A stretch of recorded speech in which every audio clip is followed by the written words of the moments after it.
मंदिर मस्जिद हिंदू मुस्लिम जैसे विवादों को लेकर उत्तर प्रदेश की राजनीति आजकल गरमाई हुई है।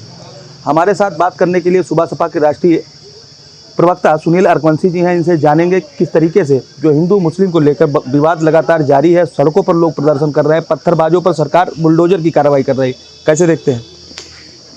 देखिए, पहले तो हम आपको बता दें कि विवाद का कारण कहाँ से उत्पन्न हुआ। विवाद का कारण उत्पन्न करने वाले को सरकार ना तो भी उनको जेल भेजने का काम कर रही है, ना ही उनके ऊपर बुलडोजर चलाने का काम कर रही है। आपने अभी देखा कि किस तरीके से लखीमपुर में कितनी बड़ी घटना हुई, कितने लोगों की जानें गई। उनके यहाँ बुलडोजर चलाने का काम सरकार नहीं कर रही है, तो कहीं ना कहीं सरकार ही उन लोगों को बचाने का काम करती है। रही बात बुलडोजर चलाने की, रही बात लोगों के ऊपर मुकदमे लादने की, तो हमारा साफ कहना है, हमारी पार्टी का साफ कहना है, जो भी दोषी है उसके ऊपर सरकार पूरी तरीके से कार्रवाई करे, मगर निर्दोषों के ऊपर इस तरीके की कार्रवाई ना करे। आप लोग और ख़ास करके मुस्लिम धर्म के लोग कानून की बात कर रहे हैं कि सर सिस्टम जो है वो कानून के हिसाब से चलेगा। भाजपा की सरकार है जो कहते हैं कि बुलडोजर से कानून व्यवस्था सुधारेंगे। देखिए, देश संविधान से चलता है, देश संविधान से चलता है, संविधान से चलेगा, ना कि बुलडोजर से चलेगा। तो ये हमारे सरकार को सोचना चाहिए, जो हमारा संविधान है उस संविधान के तहत जो भी कानून में सज़ा बनती है दोषी की, वो सज़ा देने का काम करे। बुलडोजर की कार्रवाई ठीक है, मगर बुलडोजर कहीं ना कहीं बहुत से ऐसे लोगों के ऊपर चलाया जाता है जिनका कोई कसूर नहीं होता है, तो सबके ऊपर उस तरीके की कार्रवाई नहीं होनी चाहिए। और देश संविधान से चलता है, ना कि बुलडोजर से। केंद्र की प्रमुख विपक्षी पार्टी है कांग्रेस पार्टी। राहुल गांधी और सोनिया गांधी पर लगातार कार्रवाई जो है जारी है, और जिसको लेकर आज कांग्रेस के कई बड़े नेता जो है या तो नज़रबंद किए गए हैं या उनकी गिरफ्तारी की गई। क्या कहना है? देखिए, लोकतंत्र में जो इस सरकार के खिलाफ बोलने का काम करता है, उसको या तो ये ईडी के माध्यम से या ये अन्य मुकदमों के माध्यम से ऐसा भय पैदा करने का काम करते हैं जिससे वो इनके खिलाफ आवाज़ ना उठाए। आज महंगाई के ऊपर कोई आवाज़ उठाने की बात करते हैं तो ये ईडी भेज देते हैं, आज कानून व्यवस्था की बात करते हैं तो ये सीबीआई भेज देते हैं। तो इनका काम है भय पैदा करना, ये पूरी तरीके से भय पैदा करके राज करने का काम करते हैं। तो ये आप कोई भी हो, लोकतंत्र में अपनी आवाज़ उठा रहा है कोई, तो उसको ये दबाने का प्रयास करते हैं। अच्छा, हिंदू मुस्लिम चूँकि कौमी एकता की बात करें तो पूरे भारत के अंदर कौमी एकता एक मिसाल हुआ करती थी।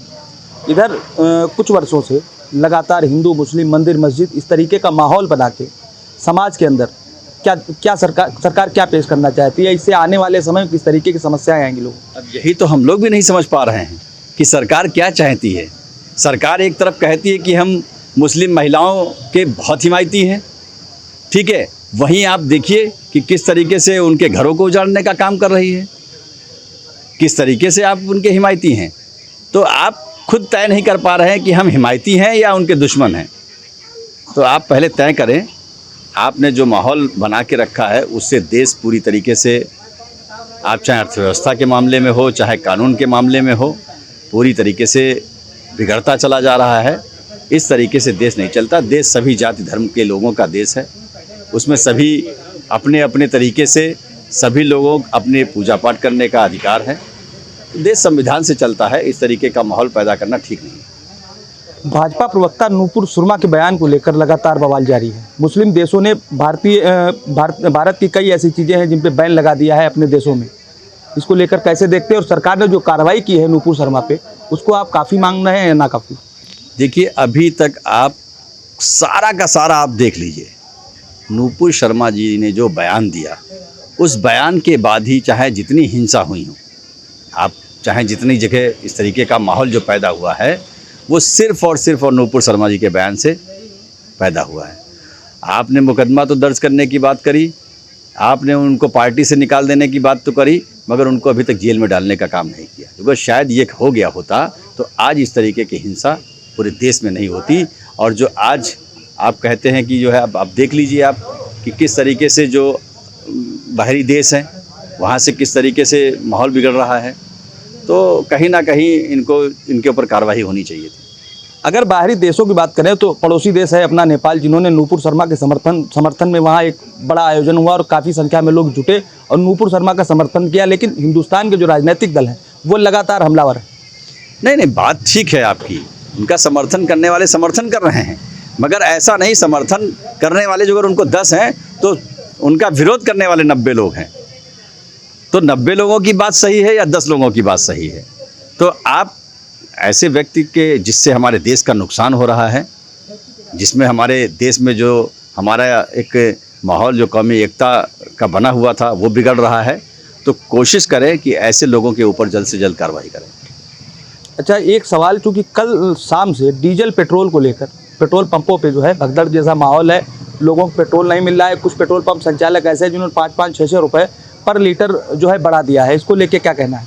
देखिए, पूरी तरीके से खाड़ी देशों से आपका तेल और पेट्रोलियम पदार्थ आते हैं, तो कहीं ना कहीं ये नाराज़गी आप इसी वजह से है, वहाँ से आना बंद हो रहा है, शॉर्टेज हो रहा है, और उसका फ़ायदा जो यहाँ पेट्रोल पंप मालिक हैं वो जनता को दुगना क्या उसको 10 गुना लूटने की कोशिश कर रहे हैं। इसलिए पहले ही मार इतनी झेली जा रही थी, इतनी महंगाई पेट्रोल और डीजल की करने के बावजूद, जो सरकार तय करती है रेट, उसके बावजूद इस सरकार में आज ऐसा हो रहा है कि पेट्रोल पंप मालिक पेट्रोल और डीजल का रेट तय कर रहे हैं। वहीं किसान जो अपनी फसल पैदा करता है उसका रेट सरकार तय करती है। वो 5 रुपये गेहूँ पर बढ़ाकर नहीं बेचने का काम करता है, मगर आज पूंजीपति लोग मनमानी करने में लगे हैं। ये सरकार पूरी तरीके से पूंजीपतियों को फ़ायदा उठाने का मौका देती है और उस मौके का फ़ायदा गरीब जनता झेल रही है, और सरकार के लोग और पूंजीपति के लोग मजा कर रहे हैं। खाड़ी देशों से लगातार भारत का वाक युद्ध जारी है, एक दूसरे पे लगातार आरोप प्रत्यारोप, और नूपुर शर्मा के बयान को लेकर कहीं न कहीं खाड़ी देश जो है भारत का लगातार विरोध कर रहा है। इससे आने वाले समय में हमारी अर्थव्यवस्था को क्या नुकसान या क्या फ़ायदा होने वाला है? पूरी तरीके से जो अरेबियन कंट्री में हमारे देश के लोग नौकरियां करते हैं, अभी उनकी नौकरी जाने वाली हैं।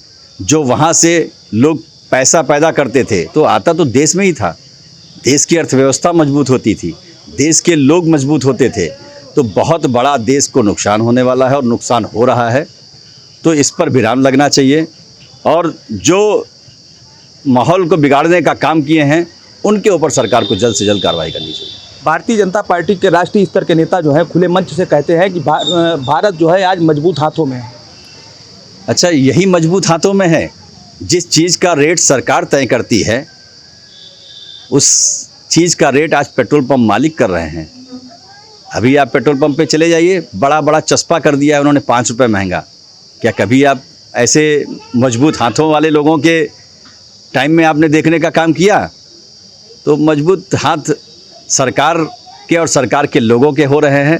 तो इस तरीके के मजबूत हाथों में ही देश है, गरीब जनता पिसती चली जा रही है और ऐसे लोग ही मजबूत होते जा रहे हैं। नगर निकाय के चुनाव भी नज़दीक है और 2024 के लोकसभा चुनाव को लेकर सुबह सपा की क्या तैयारी है और किस तरीके से आप प्रत्याशियों को मैदान में लाएंगे? देखिए, हमारे माननीय राष्ट्रीय अध्यक्ष श्री ओम प्रकाश राजभर जी लगातार समीक्षा बैठकें कर रहे हैं। हम लोग लगातार समीक्षा बैठकें कर रहे हैं। हर ज़िले में हमारे नेता समीक्षा कर रहे हैं। अभी हम लोगों की प्रक्रिया चल रही है। अच्छे व्यक्तियों को चुनाव में उतारने का काम किया जाएगा, नगर पंचायत चुनाव हो चाहे लोकसभा का चुनाव हो। अभी हम लोग आजमगढ़ की तैयारी में लगे हुए हैं और बाकी हमारी समीक्षा बैठकों में लोगों के आवेदन आ रहे हैं, उन पर उनकी समीक्षा की जाएगी और उसके बाद उसकी तैयारी करी जाएगी। उसके बाद टिकट की घोषणा की जाएगी। हमारे साथ थे सुबह सपा के राष्ट्रीय प्रवक्ता सुनील अरकवंशी जी, जिन्होंने बड़ा बेबाकी से जहां सरकार पर सवाल उठाए हैं वहीं अपनी पार्टियों को किस तरीके से, अपनी पार्टी को 2024 व नगर निकाय चुनाव में किस तरीके से प्रत्याशी उतारेंगे, किस तरीके से उनको जीता के लाएंगे। माय भारत के लिए कैमरा पर्सन संतोष के साथ अरविंद तिवारी, हरदोई।